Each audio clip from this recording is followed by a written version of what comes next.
Le journal de Télémiroir, toute l'actualité ce soir, c'est avec Marlène Laroche. Bonsoir Marlène. Bonsoir Christophe, bonsoir à tous. Au sommaire de ce journal, la manifestation cet après-midi devant la préfecture du Gard des salariés CFDT de l'exploitation fruitière Saint-Gilloise du Grand Estagel. La journée du transport public, c'était aujourd'hui à Nîmes. Et puis la préparation du match face à Laval pour le Nîmes Olympique avec la causerie du mercredi du coach Jean-Michel Cavalli. Et on va débuter ce journal, Marlène, avec les informations liées dans la gare à la propagation du virus de la grippe A. Oui, après la fermeture hier de la 5e D à Jean Rostand et de la terminale littéraire à Saint-Stanislas, c'est au tour d'une classe de maternelle de Capouchinet à Nîmes d'être fermée aujourd'hui. La préfecture a été informée donc ce mercredi 16 septembre d'une suspicion de cas groupés de grippe AH1N1 dans une classe de l'école maternelle Capouchinet de Nîmes qui compte 166 élèves pour 6 classes. Et en effet, 5 enfants de la classe de moyenne section ont présenté des symptômes grippaux caractéristiques. Afin de réduire les risques de propagation du virus dans cet étabbissement et en accord avec le recteur d'académie de Montpellier, le préfet du Gard, Hugues Bouzige, a décidé la fermeture de cette classe de maternelle de moyenne section pendant 6 jours à compter de ce soir. Manifestation à l'appel de la CFDT pour soutenir les salariés de Grand Estagel, l'exploitation Saint-Gilloise de quelques 450 hectares, 82 salariés permanents, auxquels s'ajoutent 700 saisonniers, se trouvent confrontés à un redressement judiciaire depuis 2002 et connaît à nouveau des difficultés. Un rassemblement s'est déroulé devant la préfecture en début d'après-midi pour soutenir les salariés et l'agriculture gardoise en général. Olivier Michel s'est rendu sur place. C'est le 8 septembre dernier, lors du comité d'entreprise, que la direction d'Estagel a annoncé à ses salariés un risque de fermeture imminent. En redressement judiciaire depuis 2002, la société Saint-Gilloise, productrice de pêche, d'abricots, de cerises ou de kiwis, n'a pu remonter la pente. En cause, la concurrence étrangère et un prix de vente inférieur au prix de revient. On n'accepte pas une boîte qui est dans le Gard depuis les années 80, que les représentants de l'État, ils les laissent tomber, quoi. On est là pour qu'on a des aides, et comme les a eu les automobiles et les banquiers, quoi. En Espagne, le coût de l'heure est à 6 €. En Belgique, en Allemagne, il est à 8,50 €. Chez nous, c'est 13 €. Voilà pourquoi on est là, pour essayer de rendre équitable le marché déjà européen. Une heure de main-d'œuvre qui va du simple au double et qui a des répercussions sur les prix de vente. 1 kilo de pêche importé d'Espagne vaut 80 centimes d'euros contre 1,30 € en France. Sans compter les emplois induits, Estagel fait travailler l'été quelques 600 saisonniers et emploie sur l'année une centaine de personnes. Ces derniers ont reçu de la direction l'assurance d'être payés en septembre. Le reste est une inconnue. Je travaille sur ce match depuis 1982, donc ça fait 27 ans. Et j'ai fait mes études dans cette profession-là, dans l'arboriculture fruitière. J'ai un BTS. Et donc il se trouve que la profession pour moi elle est complètement sinistrée. Et donc c'est une remise en cause complète, puisque je pense qu'il faut changer de profession. Alors quoi, je sais pas quoi. Eh ben déjà j'ai 2 enfants à charge, j'ai un loyer à payer, il n'y aura pas de salaire parce que mon mari et moi on est licenciés, alors on n'aura pas d'argent. Ça fait 20 ans que je travaille à Estagel. Les conséquences, ça veut dire nous on a perdu l'emploi. Je ne sais pas où on va aller après. On ne sait pas grand-chose, mais on sait déjà qu'on peut le rester, les 700 personnes peuvent le rester sans manger. Est-ce que vous trouvez que c'est juste? Reçue en préfecture aujourd'hui, une délégation a fait part au préfet de la situation. La direction est-elle restée injoignable? Et puis vendredi soir, bien avant que les 22 joueurs du match Nîmes Olympique Laval ne viennent la fouler, la grande star de la soirée sera, Marlène, la nouvelle pelouse du Stade des Costières. Oui, tout à fait, Christophe. Elle devait être testée aujourd'hui par les joueurs de Jean-Michel Cavalli, mais pour des raisons climatiques, vous vous en doutez, le test est repoussé à demain. Jean-Michel Cavalli, que nous avons rencontré lors de la traditionnelle conférence de presse du mercredi, nous parle d'ailleurs de cette nouvelle pelouse. Les Crocos recevront Laval vendredi à 20h30. Ils pourront donc fouler la nouvelle pelouse du Stade des Costières à cette occasion. On va d'ailleurs entendre Jean-Michel Cavalli nous parler de cette dernière. On s'adaptait au terrain du moment. Quand des fois le terrain était bon, et on jouait court. Donc bon, ça c'est après les événements qu'on fait. Qu'on fait que. Mais bon, il est évident que sur un terrain comme celui que l'on a, on sera plus amené à jouer au sol et bien entendu plus que aérien. Après, ça dépend de l'adversité. Est-ce qu'au sol il est fort? Est-ce qu'il a des faiblesses en l'air? Est-ce que après ça, c'est toutes les ruses d'un entraîneur et c'est surtout son métier de vite voir s'il faut alterner le jeu ou pas. Mais c'est pas parce que le terrain est de qualité plate, je dirais aujourd'hui, qu'on va insister à jouer sur 2 jeux courts si l'adversaire est très fort au sol. Ça, c'est après ce que va proposer le match qui va faire qu'à un moment donné, on va jouer long, on va jouer court, on va jouer en oblique, on va jouer en diagonale. Après, ça dépend de beaucoup de choses. Mais c'est pas parce qu'on a un beau terrain aujourd'hui qu'il va falloir dire Nîmes Olympique, il n'y a plus d'excuses, il faut monter en première division, il faut faire des meilleurs résultats, ça n'a rien à voir. Hein? Pour monter de statut, il faut avoir un plus grand budget, être aidé financièrement davantage, avoir des infrastructures pour pouvoir s'entraîner correctement, avoir un centre de formation performant pour pouvoir produire des joueurs. C'est ça qu'il faut viser avant de penser à passer à autre chose.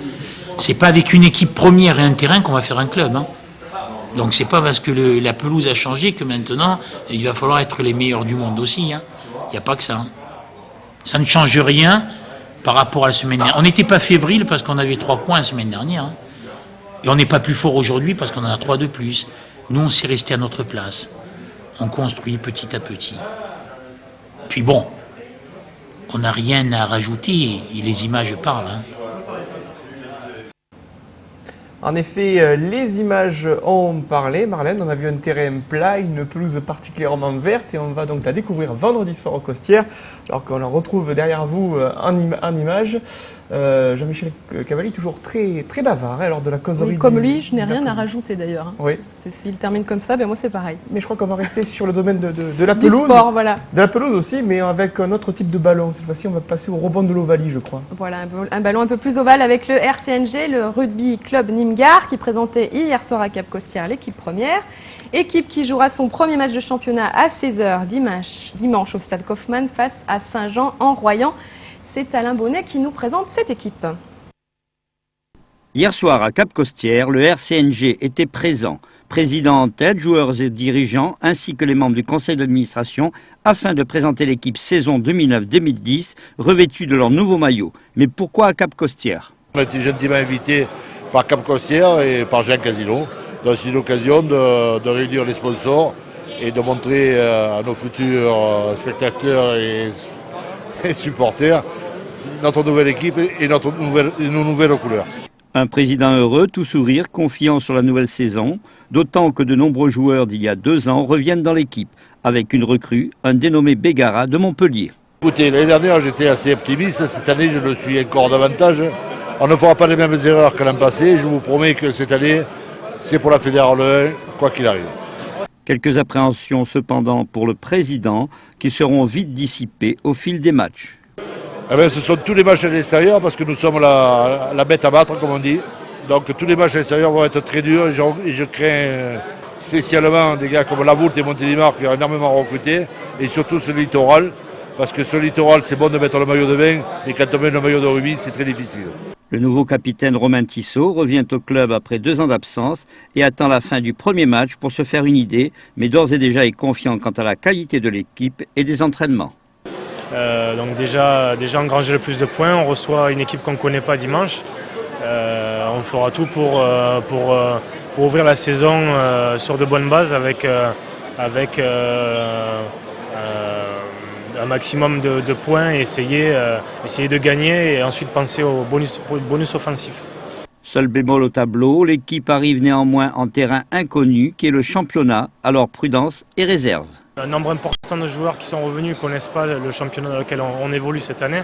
La peur est plutôt là, quoi. Donc ce qu'on va essayer de faire, c'est de repartir à zéro et essayer d'être le plus humble possible pour prendre match après match et arriver à l'objectif final, la montée. La première place de la poule à la fin de la première phase régulière. À l'issue de la cérémonie, le président de l'association du RCNG remettait les Césars 2009 à David Ress et Émile Poukine. Et puis rendez-vous à 15h dimanche à Kaufmann pour le match contre Saint-Jean-en-Royan, premier match des championnats. Et voilà pour le sport. Donc du côté du rugby, on va maintenant parler de la feria des vendanges Vous à avez vu Nîmes. quand même, Marlène, Oui. on était sur une thématique verte. Les joueurs du RCNG aussi ont de très très beaux maillots verts. C'est vrai, c'est magnifique. Et le vert, c'est la couleur de l'espoir, comme vous le savez. L'espoir, mais on espère qu'il va y avoir de très bons résultats cette saison pour nos amis rugbyman. Voilà, pour toutes nos équipes. Je le disais donc à l'instant, la feria des vendanges à Nîmes, ça va débuter demain. Lundi avait lieu la présentation officielle des différents taureaux au corral. La première corrida se déroulera dans les arènes, ce sera à 17h30. Salvador Vega, blessé lors d'une tienta, ne pourra pas toréer. Il est remplacé par Juan José Padilla.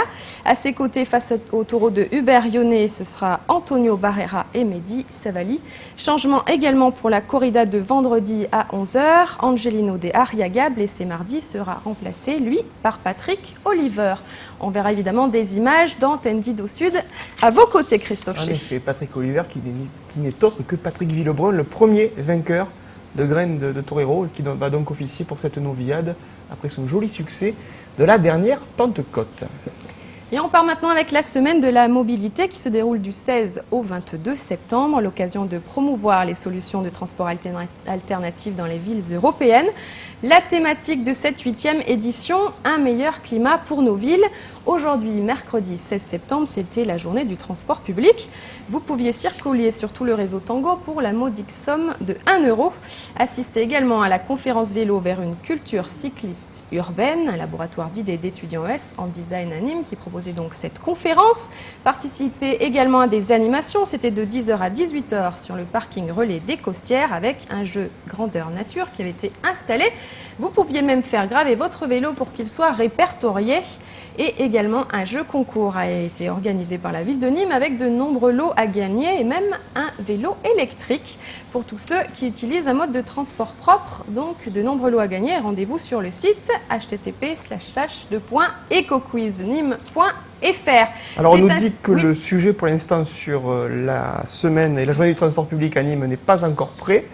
Donc on va peut-être continuer cette causerie, Marlène, autour de l'actualité nîmoise du jour. Par exemple, le 7e art, comment se porte-t-il en ce mercredi 16 septembre? Eh bien écoutez, il se porte bien. Au box-office, en tête évidemment le dernier Quentin Tarantino, Inglourious Basterds, qui bat des records. Il est près des 2 millions d'entrées, je crois. À ses côtés, Neuilly sa mère, un petit film qui n'était pas attendu et qui est également pas loin des 1,5 million d'entrées. Et en troisième, c'est Un prophète de Jacques Audiard, qui lui aussi cartonne avec peu de copies et une durée qui est assez longue mais qui ne freine pas les spectateurs en salle. Et on va parler maintenant de Gérard Jugnot qui est venu lui présenter un nouveau film en avant-première. Son film s'intitule Rose et Noir.